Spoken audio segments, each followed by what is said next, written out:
이명박 대통령 헌정 방송 김어준의 나는 꼼수다.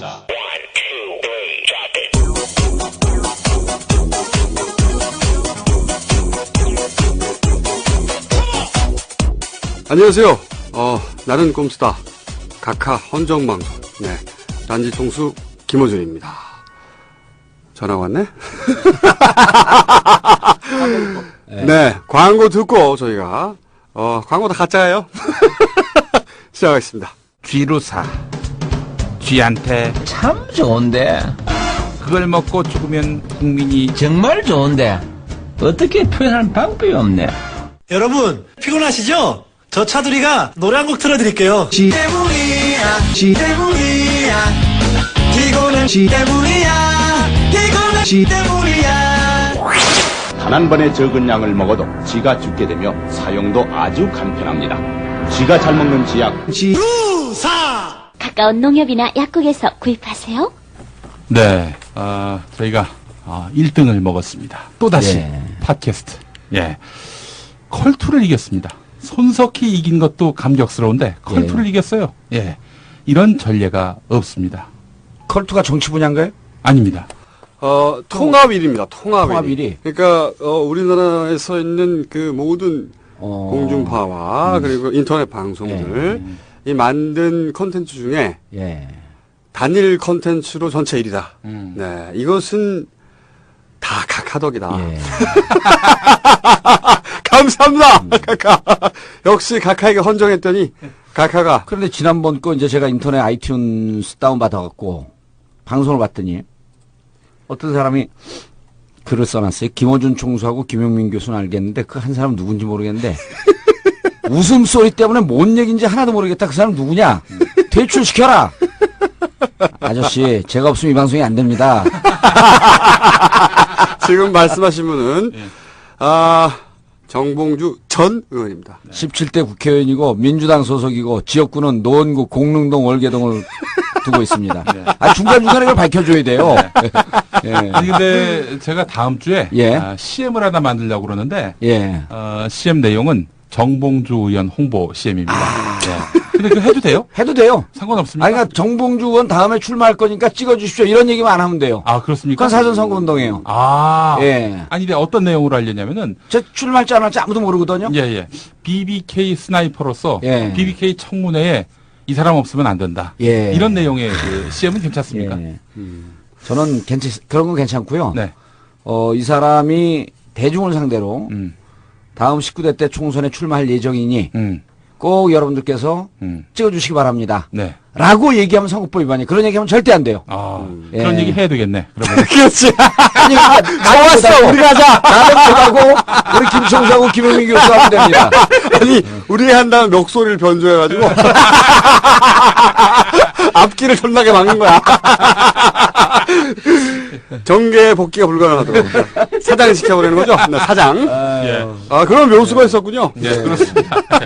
근데 저희가 이 방송을 목요일 날 목요일 날 골방에 모여서 합니다. 예. 이 3명 이상 들어올 수 없는 골방에 모여서 하는데 우리 집사람도 와갖고 장소가 비좁아갖고 못 들어왔어요. 언제 한번 저희가 골방 사진 찍어가지고 올릴 텐데 네. 근데 이 골방에 들어온 직후 속보가 떴다. 네, 그렇습니다. 예. 남북 간 비밀 접촉에 참여했던 북한 국방위원회 정책국 대표가 비밀 접촉에 관한 우리 정부의 해명, 그러니까 우리는 애걸복걸 안 했다. 하지 않았다. 네. 진위가 북한에다가, 잘못 전달됐다. 오해다. 정상회담 자체를 언급하지 않고 예. 사과만 요구했다. 그리고 돈 같은 거 절대 안 줬다. 이렇게 해명했죠. 예. 근데 우리는 그럴 리가 없다. 네. 절대 그럴 리가 없다고 계속 주장했었죠. 그럼요. 우리 그렇습니다. 이명박 대통령 각하께서 네. 감히 그런 일을 지시하거나 혹은 나중에 알았어도 경로하실 분 아닙니까? 네, 그렇죠. 자, 그런데 북측이 이런 남측의 해명을 반박하면서 접촉 당시에 녹음 기록을 공개할 수 우리가 지난주에 우리가 얘기했잖아. 의견했던 거 아니에요.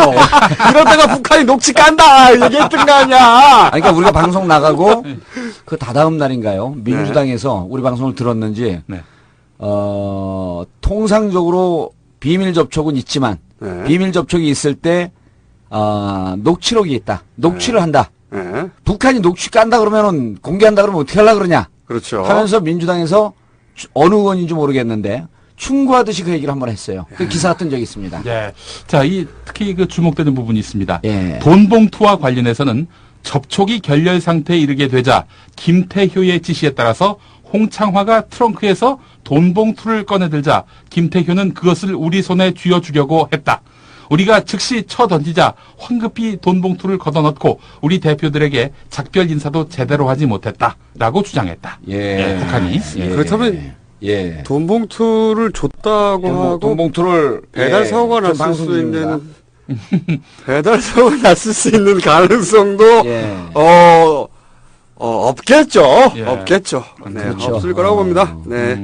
그리고 그 새빨간 거짓말일 거라고 확신합니다만은 예. $10,000밖에 안 넣었다. 그 봉투에. 예. $10,000라면 1,000만 원 정도인데. 1,000만 원, 1,200만 원쯤 되는 예, 거죠. 예. 네. 그 살 때는 1,200만 원이고 팔 때는 1,150만 원입니다. 네, 차비하세요 하고 이렇게 예. 1,000만 원을 밀어 넣어 줬는데 예. 북한이 이걸 쳐냈다는 거 아니에요? 예. 지금. 예. 뭐야 이 자, 풀떠는. 이제 우리는 여기서 우리 청취자들을 위해서 네. 상황 예측을 해줘야죠. 네.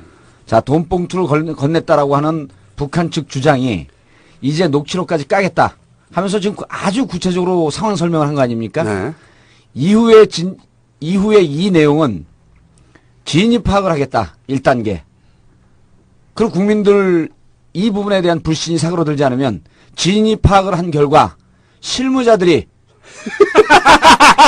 진위 파악을 한 결과 실무자들이 일을 성사시키려고 하는 충성심, 지나친 의혹에 지나친 의혹에 실무자들이 실수했다 하면서 실무자들 꼬랑지 자르듯이 쳐내는 이런 과정이 이제 기다리고 있습니다. 그러면서 각하는 경로하시고. 경로하시고 예. 각하는 내려와서 청와대에서 예. 내려와서 경로하셨다는 예. 기사가 나왔죠. 그리고 이 실무자들을 자르면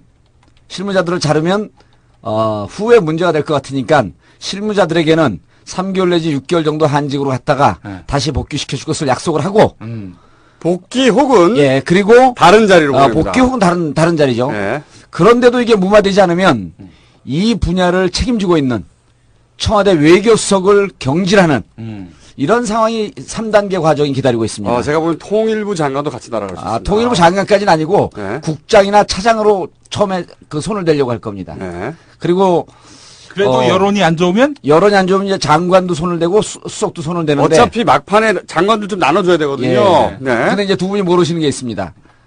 지난번에 우리 대통령 각하께서 뭐라 그랬냐면 내년 총선 출마할 사람들은 5월까지 모두 사표를 내라.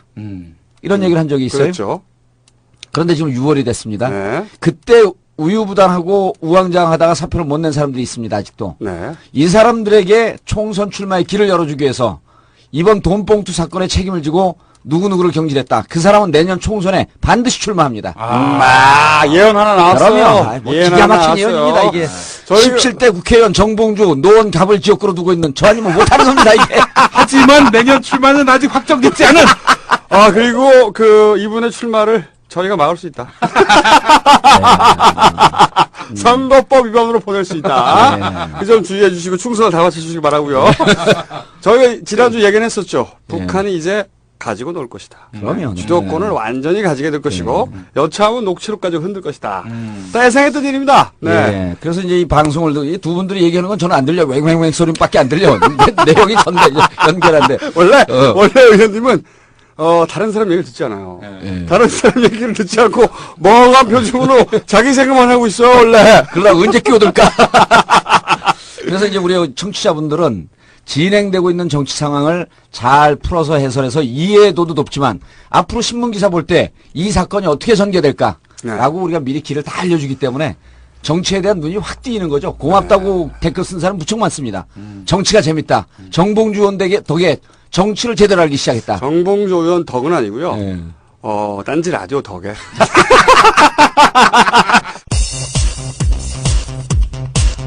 국회 사법개혁특별위원회가 대검 중수부 폐지와 관련해서는 폐지하는 것에 합의하고 부산 저축은행 비리를 수사 중인 대검 중수부도 어젯밤 수사를 일시 중단하고 민주당은 만약 국방개혁안이 마음에 들지 않는다고 군인들이 총을 버리고 집에 가겠다고 하면 도대체 이 나라 어떻게 될까요? 김준규 검찰총장은 상륙작전을 시도하는데 갑자기 해병대 사령부를 해체하게 되면은 그 상륙 부대들이 어떻게 되겠습니까?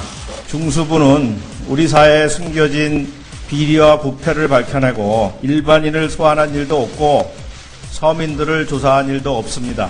작은 부패는 처벌하고 커다란 부패는 지나쳐 버려야 될지도 모르는 미래의 상황은 대검찰청 중앙수사부 폐지에 대해서 청와대가 사실상 반대 입장을 밝혔습니다. 전국 단위의 범죄, 대형 사건을 다루는 중수부의 폐지와 관련해서는 보다 신중한 검토가 필요하다는 사실상 검찰의 손을 들어준 셈입니다. 한나라당이 의원총회를 열었는데 폐지는 물 건너간 분위기입니다. 민주당은 청와대 한나라당이 끌려가고 있다고 비판했습니다. 청와대를 위한 한나라당이 아니라 국민을 위한 한나라당으로 되돌아오기를. 자, 오늘은 이 얘기를 좀 해보죠. 아무래도 중수부가 무슨 의미인지. 왜냐면, 그렇죠. 왜 청와대는 중수부를, 존치시키라고 하고, 정치권에서 날리려고 하고, 이게 부산 저축은행 사건하고 무슨 관련이 있는지, 도대체 각자 계산이 뭔가, 요 얘기를 정리를 딱 해줘야 됩니다. 일단 청취자분들께서 중수부 자체를 모르는 분들이 그렇죠. 한 7, 80% 된다고 보고. 중수부, 기본 정보는, 중수부는 일반 검찰이 대빵을 맞는 게 아니고 검찰총장이 직접 지휘한다. 첫 번째. 그리고 검찰총장은 대통령이 임명한다. 두 번째. 그리고 대통령이 검찰의 업무를 모르기 때문에 대통령을 보좌하는 수석. 네. 민정수석. 합창한다. 민정수석이 보통 검찰총장의 한두 기수 위에 전 검찰 출신을 갖다 꽂는다. 이렇게 해서 대통령이 부리는 수사기관이다. 이렇게 이해하시면 됩니다. 대통령이 부릴 것으로 추정되는. 우리 각하께서는 그런 일을 하실 분이 아니죠. 아유, 죄송해요, 각하님. 아유, 죄송해요. 그런 분이 아니죠. 오로지 쓰레기 같은 밑에. 해만한 저희 같은 좆도 아닌 것들이. 각하를 맨날 경록해. 그런 엄청난 말도 안 되는 상상을 하는 거죠. 그런 것이 이제 중수부라고 우리가 추정하고 있는 거죠. 중수부 이상이 이런 겁니다. 그리고 검찰 중수부에 소속되어 있는 검사들은 언제든지 모든 직업으로부터 차출을 받을 수 있고 보니까 문자로 차출을 해요. 초엘리트들. 초엘리트들. 그리고 검찰은 이제까지 우리가 믿기에 거악과 맞서 싸워왔습니다. 아주 훌륭한 집단이죠. 그럼요. 권력으로부터 독립을 해서 중립적 위치에서 거악, 정치권, 재계, 거악과 맞서서 싸웠다는 것이 무슨 준규죠? 검찰총장? 김준규. 김준규 검찰총장의 말이었습니다. 그때 제 기억으로는 그 노무현 대통령 수사할 때 바로 중수부가 한 거죠. 중수부가 한 건데 그때 거악 노무현 대통령이 자주 갔던 삼계탕 집이 있습니다. 삼계탕. 거악이죠, 거악. 거악. 삼계탕집이니까 사막이라고 하시죠. 사막. 삼계탕 집도 샅샅이 수사를 했죠. 샅샅이 수사를 해보는 이 거악들. 닭이 나쁜 거지, 닭이. 근데 그 삼계탕집 진짜 맛있어요. 이름을 얘기하시죠, 이름을. 이름은 잘 모르는데. 우리가 사지 않으니까, 보좌관이 돈 내니까 이름도 잘 모릅니다. 자, 그러면 이게 이제 소위 위상이에요. 검찰에서 엘리트들이. 그렇죠. 검찰총장이 직접 대빵하면서 직접 진두지휘하는, 그리고 검찰총장은 당연히 민정수석 라인과 사실은 통하고 있고. 그렇죠. 그리고 민정수석은 당연히 대통령의 보좌진입니다.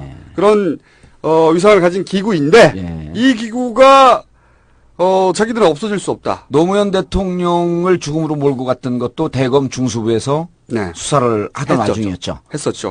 수사를 하던 와중이었고. 그런데 이제 대검 자, 우선 그러면 그 얘기를 해주시죠. 정치권에서는 왜 없애려고 하느냐. 여기서부터 제가 좀. 그러니까 이제 지금 우리 김총수께서 말씀하셨듯이 대검 중수부라고 하는 것이 검찰 중에 검찰입니다. 그렇죠. 그러니까 절대 권력을 갖고 무소불위의 권력을 갖고 수사를 못하는 게 없습니다. 대통령 빼고. 그렇죠. 이제 권력 후반기에 가면 자칫 잘못하면 대통령도 수사할 수 있는. 그런 기구인데 이것이 이제까지 노무현 대통령 때 임기 때를 빼고는 임명권자가 대통령이고 검찰총장이. 그리고 검찰총장의 직할 부대이다 보니 권력으로부터 독립된다라고 하는 것이 사실상 불가능하다. 그렇죠. 그리고 그때까지. 검찰의 권력이 이쪽으로 집중되어 있기 때문에 여기서 중립적이지 않고 어느 한쪽에 어느 정치적 특정 정치 세력에 붙어서 만약 수사를 그쪽에 유리하게 한다고 한다면 네. 실질적으로 정치적 사건이라든지 네. 이 권력에 유리한 쪽으로 수사를 할 위험성이 높다. 네. 그래서 이 중수부의 권력을 각 지검의 특수부로 분할을 시키자. 네. 그런 권력이 집중되면 절대 권력은 절대 부패하니 이것을 좀 분화시키자. 네. 라고 하는 겁니다. 그리고 이 분화시키는 기본 정신이 검찰 개혁의 핵심적 사안이다. 그런데 여기서 사람들이 아니 야당이 그런 주장하는 것은 예. 이해가 가는데 예.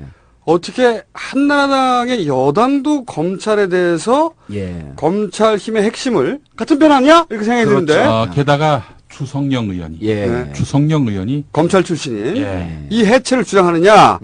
요거는 이제 정치인이 아닌 제가 보는 관점에서 그렇죠. 말이죠. 네. 제가 보는 관점에서 말이죠. 이 정치인이 유일하게 두려워하는 것이 검찰입니다.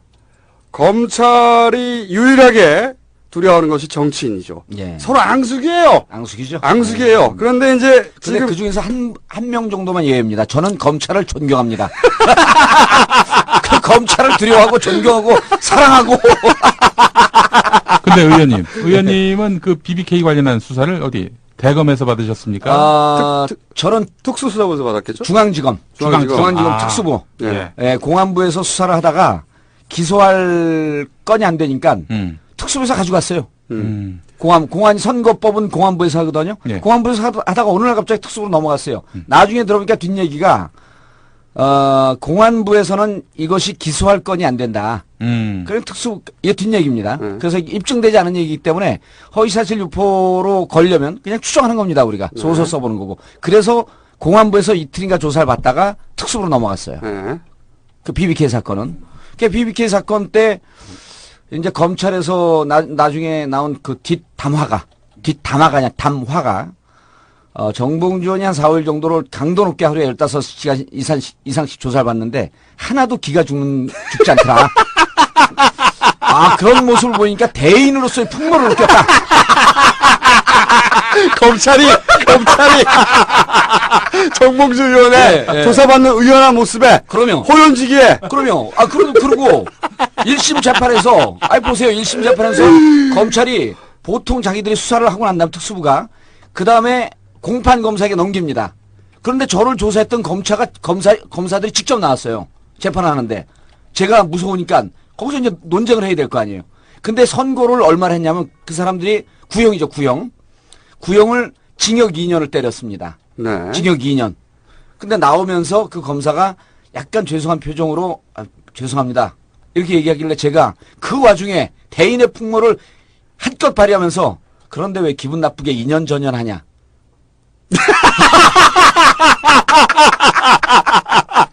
2년 줬다고? 예, 2년 구형을 했는데. 그때 생각해낸 농담이 겨우 2년 전이냐? 예, 2년 전이야. 근데 그 검사분은 못 알아들어요. 근데 옆에 있던 기자들이 나중에 술집에서 다른 의원들에게 정봉주 의원이 그 감옥을 갈 수도 있는 상황에서 농담을 하는 걸 보고 진정한 대권 주자로서 말도 안 되는 소리를 했죠. 아유, 제가 이분을 10년 가까이 알았는데 틈을 주면 안 돼요. 틈만 나면 자기 잘하기 때문에 처음에 앞에서 들으면 뭔가 못 듣던 얘기 뒷얘기를 하나 싶어요. 그러나 깔때기와 같이 모든 이야기를 자기 자랑으로 다 모입니다. 무슨 얘기가 다 여기까지 와버렸나? 씨발. 아니, BBK 수사를 어디서 맞아. 아니 그 정치인들이 왜 여야가 이번에 중수부에 모였느냐, 중수부 폐지에 합의를 했느냐, 그것은 이제 정권 말기가 다가오고 정권 말기가 다가올 뿐만 아니라 선거철이 다가오고. 그렇죠. 검찰이 무서워요. 그런데 선거만 다가오는 게 아니라 정권 말이 다가오고 선거가 다가온 두 가지가 합쳐지다 보니까 지금 현재 각하께서 각하의 지금 정치적 기반이 뒤흔들리고 있지 않습니까? 친이들이. 근데 다음 총선에 니들 나오려면 입 다물고 있어. 맞습니다. 입 다물고 있어라. 내가 예. 부산 싹 조사해서 걸리면 다 죽여버린다. 예.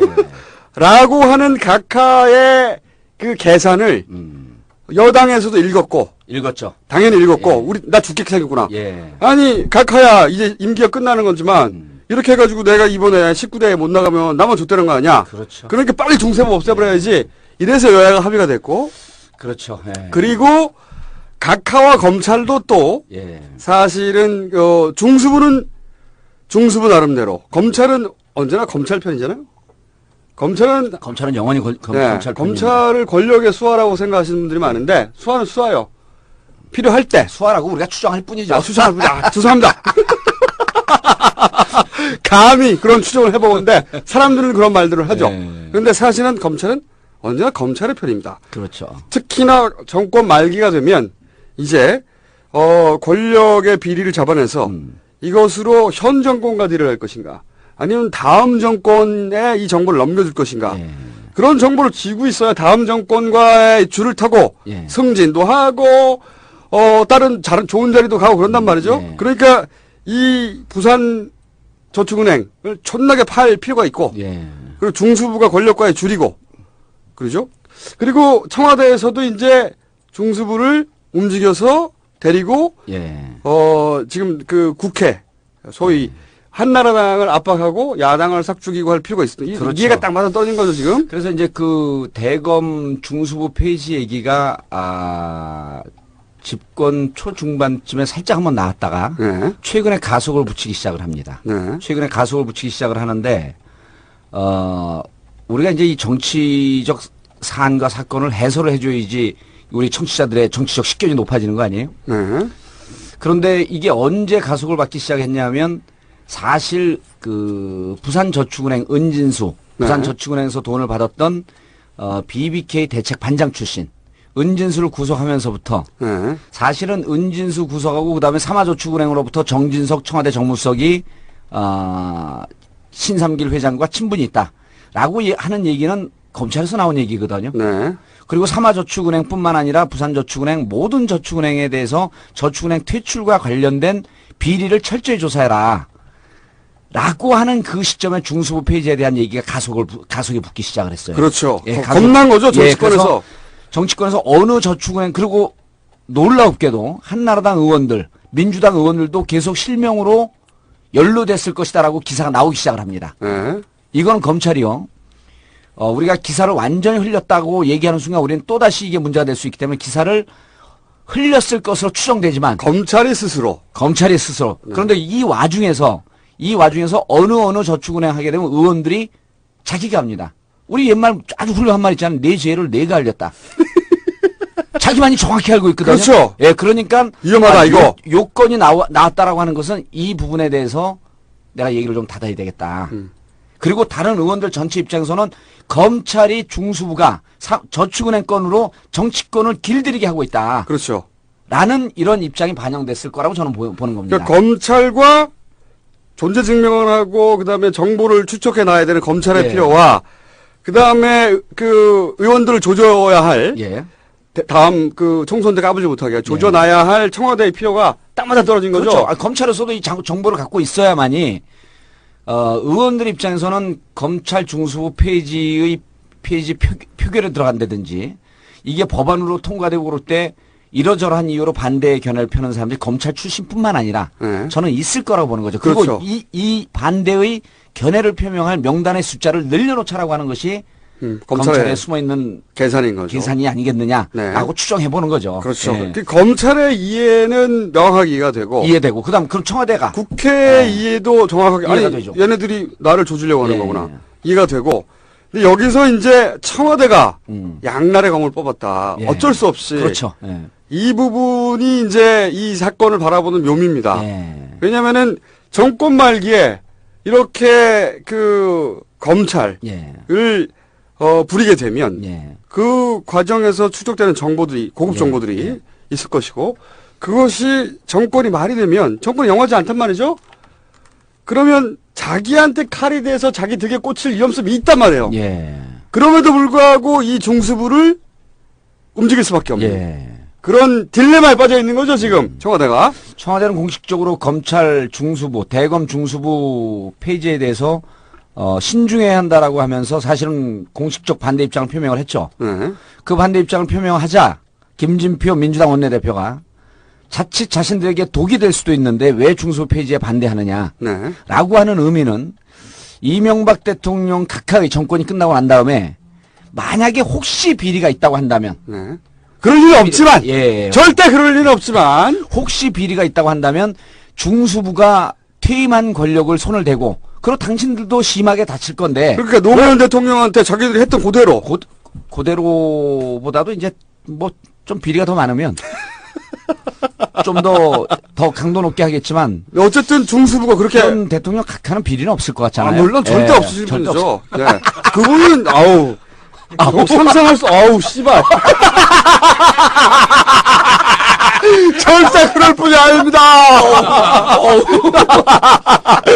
절대 그럴 분이 아니죠. 네. 그런데 만약에 비리가 있다고 한다면 네. 또 더 많다고 한다면 네. 대검 중수부의 칼이 바로 직접적으로 자신들의 심장을 꽂을 건데 그러니까 왜 말이에요. 중수부 폐지를 반대하느냐라는 입장을 얘기했단 말이에요. 이제 그렇죠. 청취자분들 충분히 이해했을 거고 네. 청와대 입장은 이렇게 이해가 됩니다. 공식적으로는 대검 중수부 폐지를 반대했고 네. 이거는 대검에게 아주 우호적인 시그널을 보낸 거예요. 그렇죠. 나 니네 편이다. 알아라. 당신들 조직을 지켜줄 거야. 그렇죠. 대검 중수부 의미 있어. 그리고 나는 분명히 당신들 편이라고 하는 입장을 보여줬어. 네. 이제는 나와 우호적인 관계를 레임덕이라고 하는 거 신경 쓰지 말고 끝까지 가자. 네. 우리는 이 동지 아니냐. 그런 제스처를 한번 그런 제스처를 던져고. 한번 보였고 혹은 또 우리가 지금 추정하고 추정했듯이 그런데 만약에 난 비리가 없지만 혹시 또 다른 놈이 비리가 있으면 나한테까지 똥물이 튀지 않을까? 네. 그럼 중수부가 있으면 저게 나한테 좀 해가 되거나 독이 되지 않을까? 독이 된다라고 하는 것은 김진표 원내대표가 쓴 표현이죠. 독이 되지는 않을까라고 하는 입장 때문에 공식적으로는 중수부 폐지에 반대한다. 하지만 여야가 세게 밀고 들어오거나 강력하게 요청을 하게 되면 마지못해서 받아들이면서 나는 폐지 안 하고 싶었지만 국회에서 폐지를 희망을 했으니 나는 좀 살려주고 국회의원들 조져라. 양수겸정을 던졌다고 보시는 거죠. 양수겸정을 던진 거죠. 그러니까 표면적으로는 중수부 편을 들은 척하면서 결국 없어진다 하더라도 나는 그 크게 손해는 아니다. 예. 그러니 수사를 빨리 진행했던 겁니다. 그렇죠. 예. 수사를 절대 막지 않고 네. 존나게 빨리 진행이 됐어요. 실제로. 시그널을 계속 보냈잖아요. 네. 저축은행에 대해서 다 조사하라.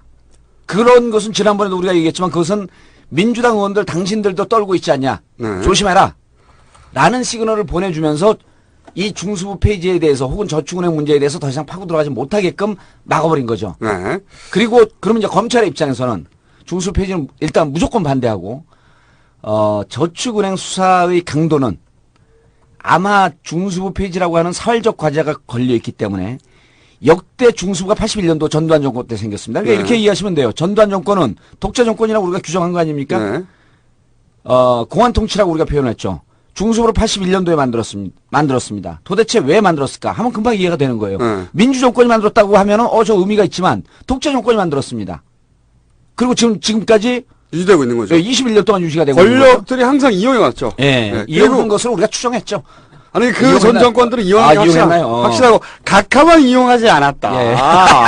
각하는 예. 이용하지 않았다는 게 분명하지 않겠는가 하는 그래서 추정을 하는 거죠. 중수부는 자신들이 갖고 있는 능력, 기술, 테크닉 모든 걸 다 총동원해서 역대 어느 중수부보다도 이번에 저축은행 사건을 신속하게 엄격하게 다만 있는 각하의 피해가 직접 가지 않을 선까지만. 그리고 다 조사를 해놓고 네. 피해가 가는 선을 깔 거냐 말 거냐라고 하는 것은 정치적 상황을 보면서 판단합니다. 여러 개 패를 두고. 그거는 제가 보기에는 그건 이제 검찰의 편이다라는 건데. 검찰 입장에서요. 이 1년 만에 나온 시점에서 깔 수는 없겠죠. 하지만 그럼요. 카드를 가지고 있다는 것. 예. 그러니까 지금 중수부가 고사해놨어요. 예. 고사해놨으니까 이 기회에 존나게 최대한 많이 수사해가지고 저희가 검찰은 편이어서 이번에 수사를 끝까지 갈 거라고 했지 않습니까?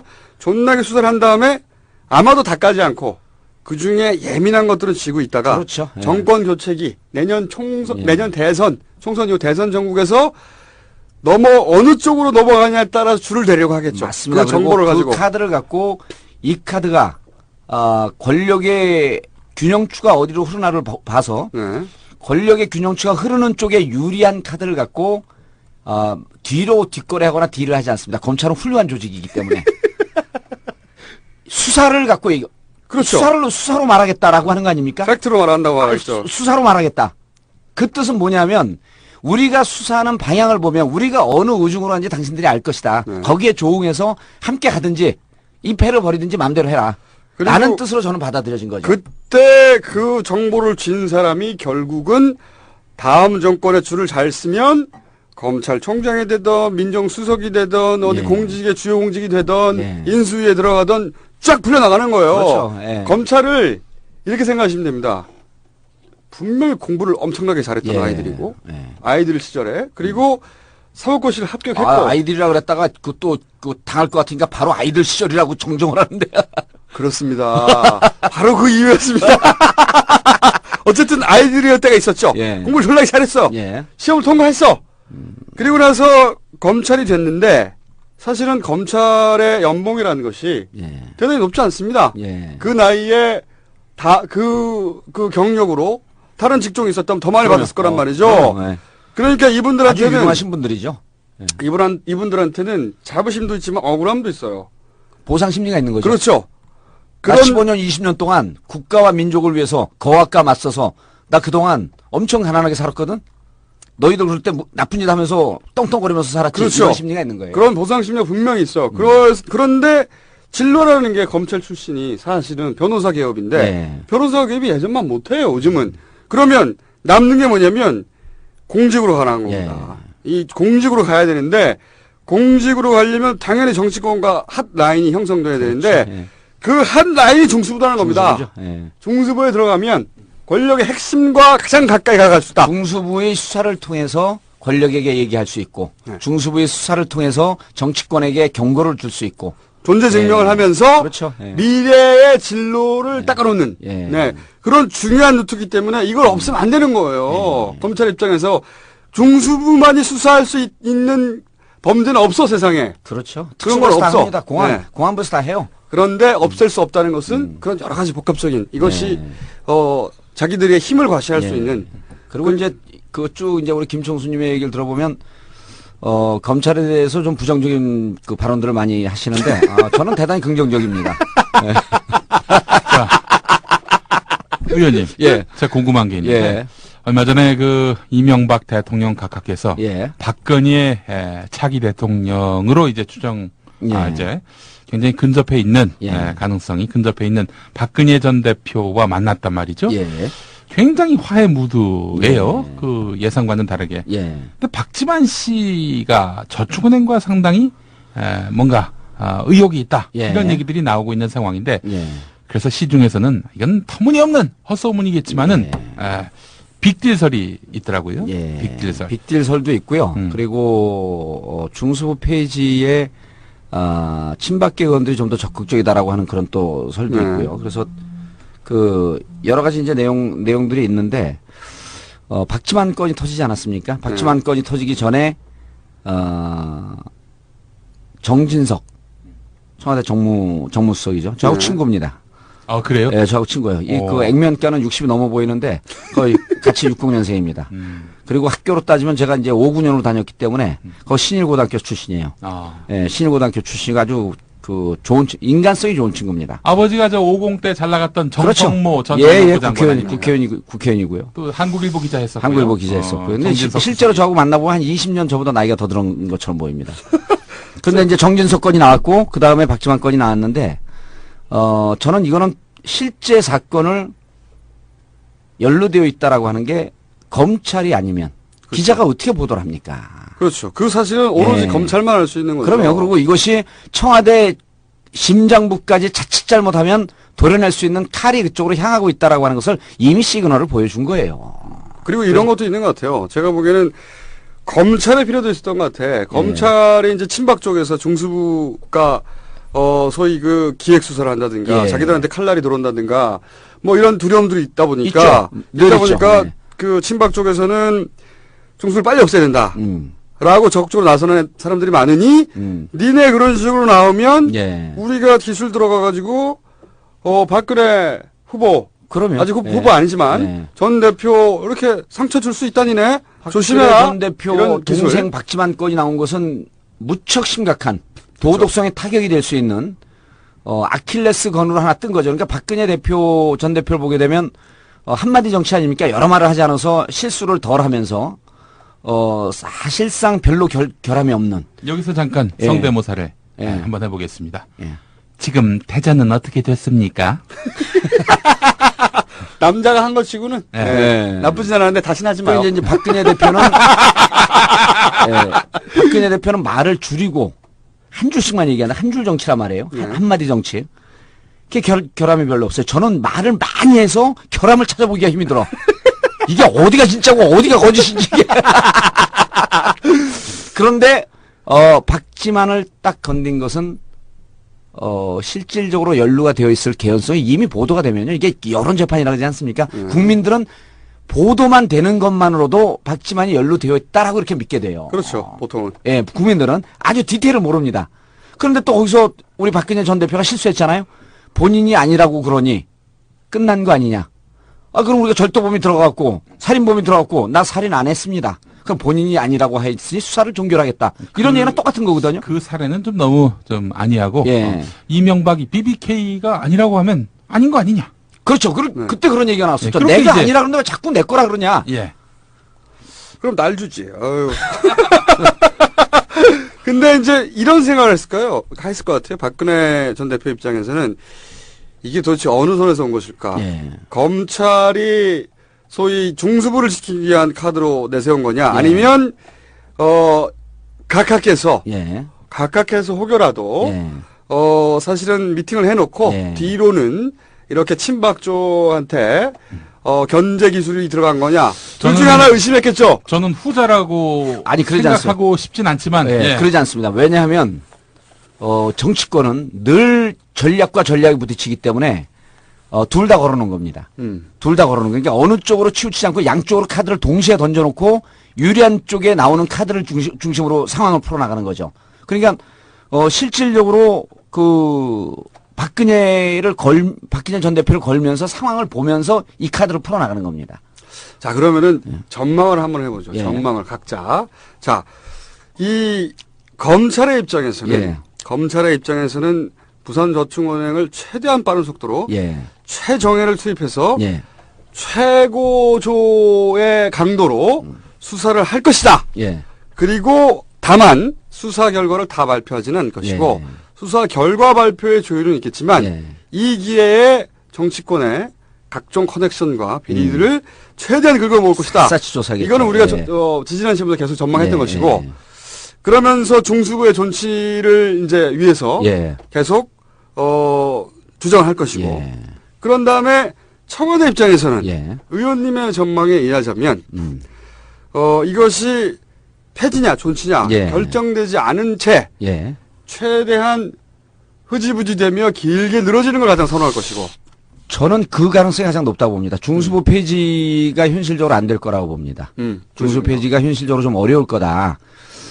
오히려 정치권에서도 중수부 폐지라고 하는 카드를 두고 검찰에서 지금 수사하고 있는 것에 일정한 속도 조절을 요구하는 신호를 보낸 겁니다.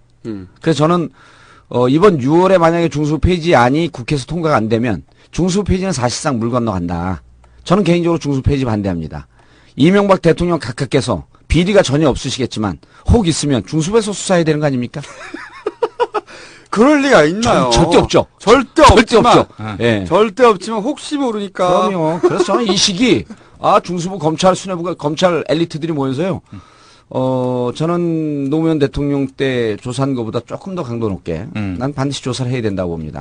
청문회 건도 많은데 청문회 건도 안 됩니다. 왜냐하면 국회의원들이 바쁘거든요. 그리고 바쁜 역할을 서로 손발을 맞춰갖고 중수부에서도 좀 해줬으면 좋겠다. 그 시기에 1년 반 뒤에 제가 보기에는 청와대에서는 이런 입장일 거라고 봅니다. 사실은 이것이 자기한테 부메랑으로 돌아올 거를 모르진 않단 말이죠. 모르진 않죠. 모든 정권이 그랬어요. 그런데 지금은 필요하단 말이죠. 근데 지금 중수부 폐지는 너무 큰 부담과 모험을 하는 거죠. 바로 다이렉트 날라올 수 있으니까. 그런데 네. 또 그러네, 또. 예, 끄겠습니다. 예. 네, 쓸데없는 기가 돌고 있어요. 소리예요. 그런데 물 빠지는데 왜 에어컨을 꺼요? 제가 보기에는 최대한 늘어뜨린다고 생각했던 게 늘어뜨립니다. 네, 늘어뜨려서 소위 데이터는 최대한 쥐고 검찰의 보고를 받아서 그런 다음에 만약에 중수부가 폐지되는 쪽으로 국회에서 움직이면 저는 그냥 가만히 중수부가 폐지되는 쪽으로 내버려 둘 거라고 생각해요.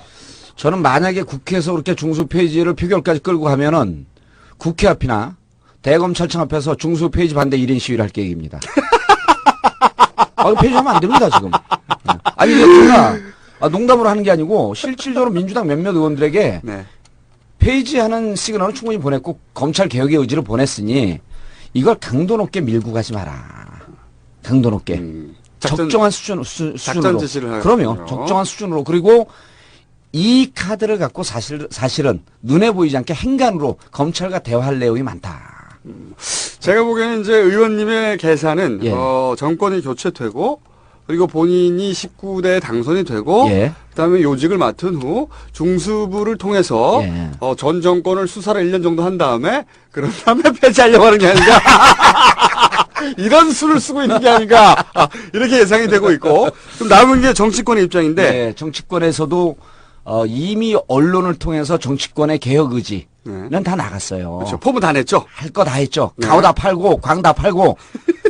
그래서 이제는 조금 속도 조절을 할 것으로 보인다. 그리고 한나라당 명분 있잖아요. 청와대에서 반대한다. 라는 입장 때문에 한나라당 못 나갑니다. 3년 내내 청와대가 준 가이드라인대로 움직였기 때문에. 그리고 제가 그 얘기를 즐겨 쓰잖아요. 아무리 램독이 걸려도 마지막 퇴임하는 전날까지 살아있는 권력이기 때문에 청와대의 뜻에 거슬려서 한나라당이 나가기는 쇼만 하지 더 이상 나가기는 실질적으로 불가능하다. 원래 그 살아있는 권력은 힘이 빠져도 누군가를 되게는 못해도 안 되게는 할 수 있지 않습니까? 우리 그 노무현 정부 마지막에 노무현 대통령 그때 힘 많이 빠졌었잖아요. 말씀 한마디로 대권 주자들 다 날려버렸잖아요. 그러네. 진짜. 그럼요. 할 수 있어요. 언제나. 그럼요. 그 이를테면 정운찬도 있었고. 그다음 고건 전 서울시장도 있었고요. 한마디 하면서 지지율이 10몇 % 빠져요. 그러니까 또 안녕하십니까. 김근태입니다. 왜 저는 뺐습니까? 요거는 좋아합니다. 대통합의 미랄만 됐습니다. 요즘 저 근태 형 어떻게 지내요? 겐세 놓지 말고요. 몸이 좀 안 좋다고 하는데 건강 많이 회복됐어요. 회복됐어요? 축구도 계속 하시고. 그런데 이제 그때 당시에 정운찬 전 총리가 살짝 맞짱을 떴죠. 노무현 대통령하고. 그러면서 지지율이 확 가버립니다. 그러니까 대통령이 암만 지지율이 떨어진다고 할지라도 대통령의 워딩 한마디가 그럼 대통령 입장 하나하나가 향후 대권 주자들한테 미칠 영향은 무척 파괴적이에요. 여기서 잠깐 제가 좀 재밌는 얘기 하나 하려고 그러는데 정운찬 총리가 사실은 그 노무현 정부 때 이렇게 자빠졌잖아요. 그 대권 주자로 나올 뻔했는데 사실 그 제가 유력한 이름만 되면 다 알만한 유력한은 아니고 유명한 어떤 교수님이 계신데 경영학과 교수님이에요. 그분 얘기는 정운찬 씨가 분명히 잠자리에서 휴대전화를 밤에도 계속 켜놨을 것이다. 연락이 올 것을 기다리면서. 어디에서요? 청와대죠. 무슨 얘기냐면 안 한다고 하면서 실제로는 밤에 휴대폰을 머리맡에 놓고 잤다는 거죠. 올까봐. 자, 그리고 이명박 정부에서 왜 총리를 하려 할까? 이렇게 의문을 갖는 분들이 있었잖아요. 왜? 자기의 정치 색과 그동안 주장해왔던 혹은 뭐 이때까지 유지해왔던 색깔과 다른 이명박 정부의 제안을 왜 받아들였을까? 바보같이. 그렇죠. 그 대목에서 국회의원 아니면 알 수 없는 극비 정보를 제가 이제 지금부터 말씀드릴게요. 그 정운찬 총리는 야권으로부터 당시 이제 열린우리당으로부터 그땐 대통합 민주신당입니다. 정당이 자주 바뀌어갖고 정당 이름이 그때 제안을 받아요. 그래서 상당히 고민을 합니다. 상당히 고민을 하고. 그 지금 저 민주당에서 정운찬 씨와 친한 사람은 누굽니까? 그건 얘기할 수 없습니다. 왜냐하면 이거는 실명 거론하면 안 돼요. 저는 이제 싸우면서 좀 친해졌고 친한 거 저만 얘기하면 됩니다. 제가 서울대 자료 내놓으라 그러니까 안 내놨어요. 국정감사 때. 그 현장을 찾아갔잖아요. 우리 현장을 뛰는 정치인 아닙니까? 기자들 쫙 데리고 현장 가고 자료 내놓으라 그러니까 무슨 처자가 덜덜덜덜 떨면서 손이 떨려갖고 자료도 제대로 못 잡아요. 저승사자가 왔으니까. 제 국회의원 때 국정감사하면 별명이 저승사자 아닙니까? 처음 들어봤어요? 네. 아니, 실질적으로 서울대 갔어요. 네. 그리고 정운찬 총리하고 뭐 계속 그때 당시 총장하고. 근데 어쨌든, 그래서 출마를 하라 그랬더니 우리 민주당의 아주 유력한 영향력 있는 정치인들과 여러 차례 만납니다. 네. 그리고 386 주자들하고도 만나고. 네. 그때 이제 털어놓은 고민이 뭐냐면 돈 문제를 많이 털어놨어요. 실제로? 실제로. 돈이 네. 없으니. 그러니까 또 이쪽에서는, 대선 붙으면 돈 문제는 책임질 테니까 선언만 해라. 네. 라고 얘기한 분들도 있었고요. 네. 한라인을 갖고 계속 만났습니다. 네. 그 원로급도 만나고 네. 중진도 만나고. 지난 대선 직전에. 지난 2007년. 네. 예, 만나고. 그런데 이제 그게, 그때 당시에 노무현 대통령하고 각을 세우면서 이게 지지율이 빠졌어요. 거품이 빠졌죠. 노무현 대통령이 아마 그런 얘기까지 했을 거예요. 저거 다 거품이다. 네. 그런 얘기도 한 거로 제가 기억을 하고 있는데, 그리고 나서 2008년도 총선에서 정운찬 총리가 만나는 그 고등학교, 대학교 동창 그룹이 있습니다. 네. 그런데 2008년 총선에서 총선을 총괄 책임을 져서 우리 민주당과 함께 뛰자라는 제안이 들어갔는데 그거를 답도 하지 않고 네. 부인도 하지 않으면서 시간을 끌고 질질 끌면서 결국은 내용적 부인을 합니다. 그때 이미 우리는 이명박 정부로부터 러브콜이 올 것을 본인이 예측하고 있었고 그러한 시그널을 주위에서 들어서 그거를 기다리고 있었다. 18대 총선 18대 총선 전후로 해서. 예. 그때 이미 시그널이 갔을 것이다. 그거를 주위 사람들은 그렇게 증언을 해요. 주위 사람들. 예, 정운찬 전 총리하고 아주 가까운 주위 사람들은 그쪽으로 지금 가려고 그러는 것 같다. 그래서 이쪽 제안을 민주당 쪽의 제안을 받지 않는다. 라고 하는 얘기해서 저희는 총리를 갔을 때 정권 초에 이미 그럼요. 정권 그래서 이제 우리 당에 아주 말 잘하는 재밌는 의원이 그런 말씀을 한번 했잖아요. 연애는 민주당하고 그렇죠. 결혼은 한나라당하고 했다. 그때 민주당하고도 깊은 교감이 있었고 총선 전후에서는 또 한나라당하고도 깊은 교감이 있었어요. 그러니까 양쪽 줄을 다 탄 거죠. 제가 보기에는 이런 계산이었을 것 같아요. 국회의원을 한 번 한다는 것은 사실 이제 정치 경력이 없지 않습니까? 정치를 시작했으면 그 정도라면 대통령 어차피 17대 때 대선 그렇죠. 후보 얘기 나왔으니까 대통령으로 가야 되는데 국회의원 한 번 하고 대통령 될 수 없거든요. 그러니까 단박에 총리하고 그다음에 대선 후보로 바로 나와라. 이 제안이 혹한 거지. 그게 민주당이든 한나라당이든 중요하지 않는 거야. 거기서 씨발 거기서 본색이 나오는 거죠. 근데 저는 갑자기 그 얘기 말씀하시니까 아니 근데 내 대답은 왜 안 들으시나? 왜 정운찬 총리가 이명박 정부에 들어갔는가? 또 다른 얘기가 있어요? 왜? 이교 신문에 나온 내용인데 노무현 정부 때 자기가 발탁이 안 된 거를 굉장히 좀 안타까워하면서 나의 도덕성이 상당히 좀 심각한 문제가 있다. 이것 때문에 내가 못 들어갔으니 이 정권에서는 나를 받아줄 것이다. 이런 생각 때문에. 이런 신문이 나왔습니까? 나왔습니다. 여의도 정가에서는 쫙 퍼졌던 얘기예요. 그러니까 그때 대권 제안을 할 때 아주 가까운 사람들한테는 뭐 그런 얘기도 했다는 설이 있어요. 설. 내가 생각보다 재산이 많다.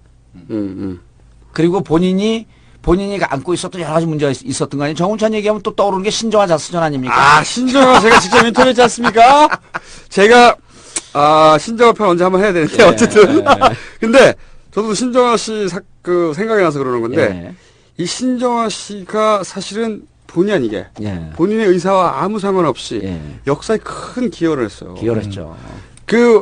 지난번 분당에서 만약에 정운찬 사실은 이 이명박 진영에서 각각 진영에서는 카드가 없으니까 어떻게든 정운찬을 키우려고 했던 거 아닙니까? 그리고 키울 수 있는 마지막 기회가 재보궐선거였는데 재보궐선거 때 밀려고 하는데 바로 신정아 씨 나온 거 아니에요? 신정아. 그렇죠. 신정아 나와가지고 사실은 손학규 대표가 이겼어요. 정운찬 전 총리가 나왔으면 저는 박빙이가 어떻게 될지 몰랐다고 봅니다. 근데 손학규 대표가 승리하니까 이 나비 효과와 같이 손학규 대표가 승리하니까 손학규 대표가 주요 주자로 부상하는 순간 손학규 대표는 아니라고 생각하는 분들이 유시민 쪽에 있다가 유시민 대표가 사실은 김에 지니까 대안을 찾기 시작해서 대안으로 문재인 이사장이 눈에 띄는 거예요. 예. 그러면서 연쇄적으로 갑자기 문재인 이사장에 대한 시선이 집중되면서 문재인 이사장에 대한 지지율이 갑자기 상승합니다. 예. 이것이 바로 신장화의 공이다. 아, 신장화의 공. 헷갈려 죽는 줄 알았네. 신정화. 아니, 근데. 지가 책을 하필이면 그때 내는 바람에. 저기. 네. 김성수님 쓸데없는 얘기 하지 마시고. 제가 좀 정리하면은. 정권 교체에 기여합니다, 이 여자가. 일요신문 내용을 제가 찾았는데 정운찬 총리는 이명박 정권이 출범하면서 상대적으로 흠이 있더라도 정부 요직에 발탁된 사람들을 보면서 이번 총리 내정에 응했을 가능성이 있다. 이렇게 한나라당의 한 재선 의원이 말했다는 겁니다. 그럴 가능성이 일요신문에 나왔으니까 무척 높은 거고요. 그리고 일요신문이 뭐 특정 언론을 지칭하면 좀 문제가 있겠지만 정치권 흐름에 대한 기사를요 꽤 잘 쓰는 신문입니다. 정치권 그런 이제 그분들이 조금 더 잘 쓰려면 앞으로 이제 이 나는 꼼수다 여기서 하는 제 발언을 좀 예의주시해갖고 좀 들어야 됩니다.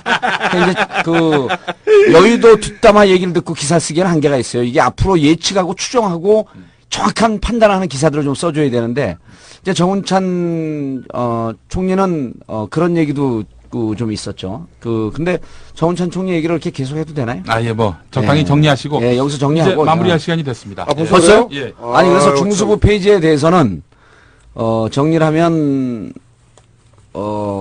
지금 상황에서 이미 할 얘기들을 다 했고 서로 진검 교환이 끝났습니다. 네, 지금 이제 욕망의 삼국지가 벌어지고 있는데 진검 교환이 끝났기 때문에 저는 이 상황으로 더 이상 진전하지 않은 상태에서 교착 상태로 계속 교착 상태로 쭉 갈 것이다. 그래서 서로 간에 이런 걸 두고 우리가 뭐라 그러냐 유리병 속의 전쟁이라 그러거든요. 서로 전쟁을 하는 척하면서 유리병은 깨지 않는 겁니다. 저는 지금 이게 기가 막히잖아요. 이 정치인한테 이런 예술적 표현이 나오는 거 봤어요? 유리병 속의 전쟁. 크게 와닿지는 않는데. 어쨌든 지금 이해와 힘의 균형이 딱 맞아떨어서 삼국지를 이루고 있는데. 그렇죠. 삼국지인데 누군가 한 사람이 누군가 어느 한 축이 치고 나오면 굉장히 재미있는 일이 벌어지겠죠. 정말 어디로 튈지 모르는. 그렇죠. 그러니까 이런 거에 서로 간에 시그널을 보내는 게 더 이상 나가면 우리 공멸이다. 중수부 페이지 계속 갈 거야? 그럼 한번 까볼까? 이런 게 서로 간에 보이지 않는. 중수부 진짜 없애버린다? 네, 보이지 않는 그러한. 이쪽에서는 정말 깐다니네? 뭐 이런 거. 이걸 이제 또 다른 표현으로 눈빛 전쟁이라 그럽니다. 눈빛으로 전쟁을 하고 있는 거예요. 크게 와닿지 않네요, 계속. 제가 모르게. 그런데 우리 청취자분들께서 대학 등록금 얘기를 해달라고. 짧게 얘기하고 끝내죠, 그럼. 등록금까지. 등록금은 제가 전공이기 때문에 그렇죠. 다음 주에 본격적으로 등록금 얘기를 하고. 교육위 출신이시거든요. 지금도 교육위원들이 전화가 와요. 이 등록금 문제 어떻게 접근해야 되는지. 맨날 전화 온대. 본인은 백수야. 등록금 문제에 관해서라면. 그건 이제 다음 주에 하고 조금 재밌는 예측을 하나 할게요. 진보신당하고 민주노동당이 통합을 결정하지 않았습니까? 그게 언제 한다는 거죠? 9월인가요? 예. 9월에 통합이 됩니다. 통합이 되고 동시에 국민참여당도 이 통합되는 정당이 함께 갈 가능성이 높습니다. 지금으로서는 그 방법밖에 없죠.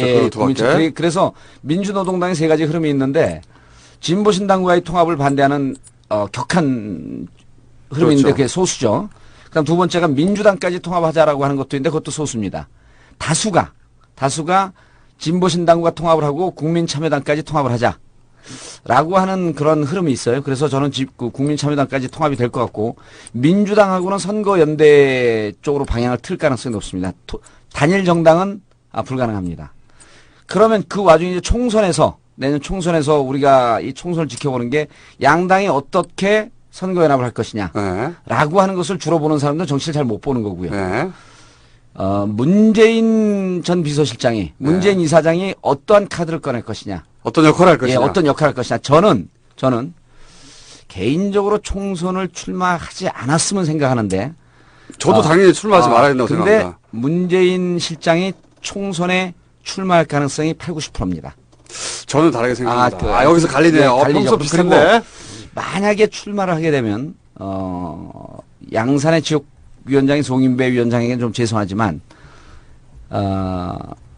문 실장님이 살고 계신 데가 양산입니다. 경남 양산. 그리고 부산대 병원이 있었고 노무현 대통령께서 안치되어 있던 곳이죠. 살고 계신 곳이 양산입니다. 그리고 부산 전체 지역을 비교해봐도 양산이 젊은 층이 사는 곳, 베드타운. 그래서 양산에서 출마하는데 박희태 의장이 다시 양산 출마를 하기 위해서 여러 가지 예산도 많이 가져가고 공을 많이 들이고 있죠. 만약 박희태 의장이 출마를 해주면 더더욱 고마운 거고 출마 지역은 양산이 되지 않을까. 근데 왜 출마를 생각하십니까? 출마한다고 보십니까? 제가 그 아이디어를 그 착상을 어디서 했냐면요. 벼랑 안에 짠 하고 나타나는 게 아니지 않냐. 그것은 대선을 준비하기 위해서 친노 세력을 결합하는 것도 있지만 그 전에 검증 과정을 거치겠다라고 하는 그런 의중이 반영됐다고 저는 본 거예요. 저는 그 말을 다르게 이해했습니다. 그래서 그러니까 이 무슨 말이냐면 모르시는 분들을 위해서 대선 후보로 나올 거냐. 그렇죠. 계속 방송 인터뷰에서 그런 이야기를 하니까 아니 대선 후보라는 게 갑자기 짠 나오는 게 아니지 않냐. 이 얘기를 이제 의원님은 그렇다는 얘기는 지금부터 준비하겠다는 얘기로 읽으신 거고 저는 그 얘기를 어떻게 읽었냐면 전 다르게 읽었는데 내가 할 수 없다. 대선 후보가 갑자기 나올 수 없는 거라서 나같이 그렇게 그 이전에 선출직 경력도 없고 본격적으로 정치하지 않은 사람은 그러니까 그것은 거절의 표현이지 자기가 준비하겠다는 표현은 저는 아니라고 생각합니다. 제가 알고 있는 문희상 이게 이제 지금 우리 김총수님께서 얘기한 게 시중에 이제 이렇게 널려 있는 그런 평론가들의 분석이고 제 분석은 이제 그거를 뛰어넘어서 한 두 발 정도 앞서간 거죠. 제가 보기엔 그거는 오버예요. 오버고 어쨌든 그리고 친노 진영에서의 다수의 견해가 총선을 출마해야지 대선을 갈 수 있다.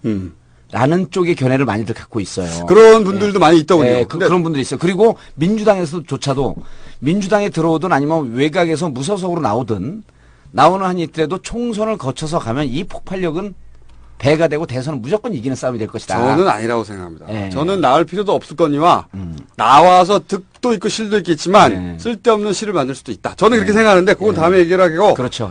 마지막으로 끝내기 직전에 그 등록금 다음 주에 특집을 할 텐데 제가 이 등록금 관련해서 계속 요즘 하고 있는 얘기가 있습니다. 오세훈 서울시장에 대해서 헌사를 짧게 하고 있어요. 오세훈 서울시장이 이 딸 둘을 대학에 보내느라고 허리가 휘었다고 그랬거든요. 제가 그래서 저는 그런 얘기가 나올 때마다 항상 팩트에 근거한 조사를 합니다. 그래서 바로 조사를 해봤습니다. 고위공직자 재산 공개 몇 년째 쫙 봤어요. 거기 보면은 이 고 대학 그 두 딸이 대학을 다니는 기간 동안 재산이 약 30억대에서 50억대로 증가합니다. 아니 허리가 휘니까 후원금이 많이 들어온 거 아닐까요? 제 말이 그거예요. 그게 제가 보기에는 이 급속한 재산 증식에 의한 요통. 허리가 휘니까 후원금이 들어온 게 아니고 재산이 너무 많아서 허리가 휜 거예요 지금. 그러니까 그게 무게가 있으니까 그걸 지려면 그렇죠. 허리가 휘죠. 약을 보내줘야 된다. 또 하나가 있고 두 번째는 뭐냐면 약을 보내주기 전에 그 얘기는 좀 야하네. 야간가요? 어린이 요통이다. 두 번째는 허리가 진짜로 휘려면은 이 등록금이 1년에 1,000만 원을 볼 때 평균 두 딸이면 8년 아니겠습니까? 합치면 그럼 약 1억이라고 치면 이 허리가 휘려면 딸이 50명 정도 있어야 됩니다. 그건 위험한 얘기니까 여기까지. 그러면 어쨌든 지금 등록금 문제는 등록금 때문에 부모들의 허리가 휜다라고 하는 것은 정말 야한 발언이고 등록금 문제 때문에 허리가 절단납니다. 그 정도 수준이에요. 그리고 등록금 문제 때문에 가정이 분화되고 가정이 패가망신합니다. 그러면은 다음 주에는 우리가 다 하는 얘기 그런 거 말고 왜 이 등록금이 떨어질 수 없는가? 현재. 그건 제가 전공이죠. 국회의원도 계속 물어봐요. 왜 사학재단 혹은 정치권에서 이 돈을 이거는 떨어뜨릴 수 있는데 안 하는 거거든요. 그렇죠. 못하는 게 아니라. 사학의 가장 강력한 비호 세력이 있잖아요. 있습니다. 교육가부입니다. 그러니까 국장들이 은퇴하고 대학으로 다 갑니다. 그러니까 이 언론에서 나오는 흔하 빠진 등록금 얘기 말고 그런 얘기 뭐 하려고 해요. 이 돈 얘기. 도대체 돈과 이권이 어떻게 연루가 되어 있기 때문에 등록금이 안 떨어지느냐. 적립금이 얼마며 그리고 적립한 돈이 학생들에게 쓰여지는지 안 쓰여지는지 제가 현미경 보듯이 다 들여다보고 있습니다. 자, 요 시간을 저희가 다음 주 목요일 혹은 수요일 모르겠어요.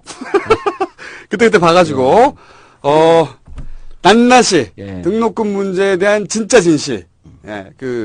그러면 그거를 저희가 알아도 얘기를 못하고 알 수도 없을 뿐만 아니라 그래서 이제 이런 것은 대인으로서의 풍모를 갖춘 장차 대권 주자가 될. 이게 천기두서를 막혀버리는데. 네, 제가 해야 되는 주제죠. 정봉주 전 의원이 교육위에 있었고, 예. 그래서 그걸 사실 잘 알고, 본인이 사실은, 사설 학원을 운영했기 때문에, 예. 또 업계 얘기를 또 잘 알고. 폭삭망했어요. 부채 때문에 지금 허리가 휩니다. 그렇기 때문에 그 판을 굉장히 정확하게 알고 있습니다. 네. 자아 비판과 함께 다음에 정확한 분석. 물론 뭐 북한이 녹취를 까면 특집으로 그걸 가는 거죠. 그러면 그거 가는 거죠. 아니 17대 국회의원 돼서 교육이 들어가겠다 그러니까 이게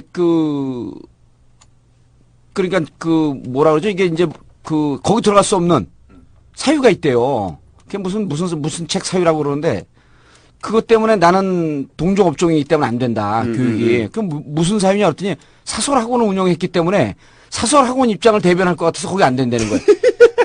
이 양반들이 내 살아온 이 역사적이고 정의로운 삶을 그렇게 폄하할 수 있어요? 네? 결국 환노로 갔어요. 환노로 갖고 제가 대표한테 선언했죠. 탈당 1호 민주노동당으로 당을 옮길 수 있는 1호 의원을 만들려면 나라를 계속 환노에 돌아. 환노라는 건 환경노동. 나는 교육을 하기 위해서 국회의원 된 사람이다. 그랬더니 한 달 만에 다시 교육으로 보내주면서 당시 이종걸 수석부대표가 고맙다고 교육에 이런 열정이 있는지 몰랐다고. 그러더니 뭐 민주당에서 최고의 의원이 된 거 아닙니까? 더 이상 듣기 싫고요. 오늘은 여기까지 끊겠습니다. 민주당 소속 17대 국회의원 노원갑 공릉동 월계동을 지역구로 두고 있는 정봉주였습니다. 19대 어렵고요. 저희가 맞겠고요. 저희가 더 하고 싶은데 스튜디오를 더 이상 빌릴 수가 없습니다. 나가야 돼요. 지금 나가야 돼. 지금 오버됐다고 밖에서 막 쌓인 광고 주세요. 광고 제발. 광고 주시면 저희가 스튜디오를 좀 비싼 데 가가지고 어떻게 시간을 더 늘려 잡든가 해야지 이거. 다음 주에는 옹기종기 모여앉은 사진도 좀 내야죠. 알겠습니다. 네, 지금까지 딴지 총수 그리고 17대 전 의원입니다. 정봉주 전 의원 그리고 기술의 김용민. 기왕이면 저 제작이라고 해주세요. 기술 제작 그다음에 꼽사리 기술 제작 및 꼽사리 모든 거 다 합니다. 그 외. 김용민 교수였습니다. 저희는 다음 주 언젠가에 언제 해야 될지 잘 모르겠고 언젠가쯤에 돌아오겠습니다. 다음 주 목요일날 올리는 걸 정리하죠 이제. 예, 알겠습니다. 가능합니다. 예. 네. 안녕. 바이. 끝. On the upright. So frustrated.